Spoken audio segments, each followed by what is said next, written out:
Cette femme se croyait maudite, mais la vérité était pire. Et personne ne l'avait préparée à ce qui allait arriver. Partie 2. Cet événement marqua un point de non-retour. Julia reprend le livre « Maintenant ça suffit, il faut que ça change » de Ivan Castanou. Elle décida cette fois de ne pas seulement le lire, mais de l'utiliser comme un manuel pour bâtir une stratégie de victoire. Le livre explique que Dieu ne change pas seulement les émotions, mais aussi la manière de penser, de planifier, d'agir. Julia comprend qu'un gagnant ne se contente pas de croire, il organise sa vie en accord avec ce qu'il croit. Elle lit un passage où l'auteur insiste, « Si tu veux une vie différente, tu dois fixer des objectifs clairs, alignés avec la volonté de Dieu, puis marcher vers eux avec diligence. » Ça la confronte, jusqu'ici, elle n'avait jamais vraiment écrit ce qu'elle voulait. Julia prend un cahier neuf. En haut de la page, elle écrit « À quoi ressemble ma vie gagnante dans 3 ans ?» Au début, rien ne vient, puis les mots commencent à sortir. Paix, impact, projet, stabilité financière, service pour les autres.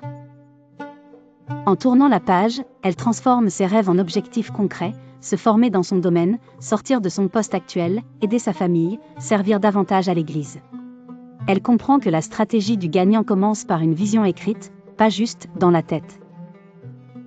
Pour ne pas rester seule avec ses bonnes résolutions, elle prend une décision courageuse, s'inscrire à un petit groupe de jeunes adultes dans son église, animé par une femme plus âgée, Maman Esther, connue pour son franc-parler et sa sagesse biblique. Le soir du groupe, Julia arrive en retard, hésitante. Autour de la table, d'autres jeunes partagent leurs combats, peur de se lancer, procrastination, manque de discipline, rêves enfouis. Elle réalise qu'elle n'est pas la seule à se sentir bloquée. Maman Esther ouvre la Bible et parle de l'importance de compter la dépense avant de bâtir une tour, prier, réfléchir, planifier, agir. Elle explique que la foi n'est pas l'ennemi de la stratégie, au contraire, la foi donne la direction, la stratégie organise le chemin. Après la réunion, Julia reste quelques minutes avec Maman Esther. Elle lui avoue « J'ai l'impression d'avoir saboté ma vie pendant des années. J'ai lu ce livre du pasteur Castanou, mais je ne sais pas par où commencer pour changer vraiment. » Maman Esther sourit doucement, « Tu as déjà commencé. Tu as reconnu, tu as demandé l'aide de Dieu, tu es venu ici. Maintenant, on va mettre de l'ordre dans tout ça. » Elle lui propose de travailler sur 3 axes, relation avec Dieu, projet professionnel, gestion du temps. De retour chez elle, Julia ouvre le livre de Castanou et surligne tout ce qui parle de prison intérieure, de paresse, de peur, de rejet. Elle se rend compte que ces prisons ne tombent pas juste par les émotions, mais par des décisions répétées et des actes concrets. Elle décide de commencer par une mini-stratégie de 30 jours, se lever 30 minutes plus tôt pour prier et lire, écrire chaque jour une petite action vers sa vision, et noter ce que le livre lui révèle sur elle-même. Les premiers jours sont difficiles. Le réveil sonne, elle a envie de rester au lit. Une petite voix murmure, « Dieu comprend, tu es fatigué. » Mais une autre réponse monte en elle, « Justement, maintenant ça suffit, il faut que ça change. » Pendant ce temps, au travail, une rumeur circule, un nouveau poste va s'ouvrir, plus stratégique, plus exposé. Tout le monde en parle à la pause café. Julia écoute en silence, le cœur partagé entre désir et peur. Un nouveau personnage entre en scène, Karim, un collègue brillant mais discret, que Julia n'avait jamais vraiment remarqué.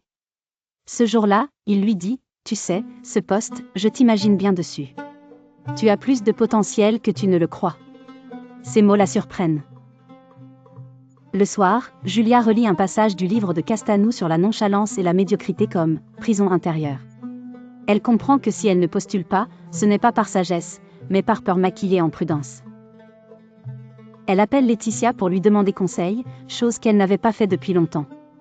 Au téléphone, elle confesse aussi sa jalousie, ses comparaisons, ses critiques silencieuses. Laetitia est touchée et lui répond « Merci de ta sincérité. Tu sais, moi aussi j'ai eu peur, souvent. » Laetitia lui raconte ses propres échecs, ses refus, ses nuits de doute. Julia découvre que derrière l'image de « gagnante », il y avait une stratégie, objectif, sacrifice, mentorat, formation, prière. Rien de magique, juste un autre logiciel mental. Portée par cette discussion, Julia remplit enfin le formulaire de candidature pour le nouveau poste. Elle tremble en appuyant sur « Envoyer », mais cette fois, elle agit malgré la peur. La stratégie du gagnant commence souvent par un clic qui fait peur. Les jours suivants, elle continue sa routine de 30 minutes avec Dieu et son cahier, elle note ses pensées limitantes, puis les remplace par des vérités tirées de la Bible et de ce qu'elle lit chez Castanou sur le potentiel en Christ. Un dimanche, à l'église, le pasteur prêche précisément sur « sortir des prisons intérieures qui retiennent ton destin ». Julia sourit intérieurement, elle se sent directement visée. Elle sent que Dieu aligne tous les signaux pour l'amener à changer de niveau. À la fin du culte, un frère plus âgé, Patrick, s'approche d'elle. « Je ne sais pas pourquoi, mais j'ai à cœur de te dire que Dieu n'a pas fini avec toi professionnellement. Ne t'enterre pas là où tu es. » Cette parole tombe comme une confirmation inattendue. Le lendemain, Julia reçoit un mail, entretien programmé pour le poste. Son cœur bat à toute vitesse. Une partie d'elle veut annuler, prétextant la situation de son père.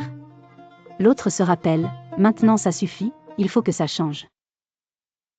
La veille de l'entretien, elle relit des passages sur la diligence, l'excellence, et le fait que la pauvreté et la médiocrité ne sont pas des accidents mais souvent le résultat d'une accumulation de mauvais choix. Elle décide que, quoi qu'il arrive, elle ne fera plus partie de ceux qui se sabotent par paresse ou peur. Le jour J, elle entre dans la salle d'entretien. Un des membres du jury est une femme qu'elle ne connaît pas, Madame Leroy, consultante externe, réputée exigeante. Julia sent ses mains devenir moites, mais se rappelle de sa routine, respirer, prier, se tenir droite. Les questions fusent, compétences, vision, gestion du stress, équilibre entre vie familiale et professionnelle. À sa propre surprise, Julia répond avec clarté et parle de sa progression. À un moment, Madame Leroy lui demande « Qu'est-ce qui a changé en toi ces derniers temps ?» Julia hésite, puis répond honnêtement « J'ai compris que c'était à moi de changer, avec l'aide de Dieu. Un livre m'a réveillée, et j'ai commencé à mettre en place une vraie stratégie de vie. » Après l'entretien, elle sort épuisée, mais avec une paix étrange. Qu'elle soit prise ou non, elle sait déjà qu'elle a franchi une ligne intérieure. Elle n'est plus la Julia qui évite tout risque, elle est celle qui ose se présenter, se montrer, se tenir debout. Le mail de réponse n'arrive pas tout de suite. Un jour passe. Puis 2. Puis 1 semaine. Le suspens grandit. Julia est tentée de retomber dans ses anciens schémas. Tu vois, ce n'était pas pour toi. Mais chaque matin, sa routine, son cahier, ses lectures lui rappellent, la stratégie du gagnant ne dépend pas d'un seul résultat. Julia a commencé à appliquer une stratégie de gagnante, vision, objectif, décision courageuse. Puis vint ce jour où le cours des choses fut dévié. Écrire partie 3 dans les commentaires puis abonne-toi et active la cloche pour suivre la suite.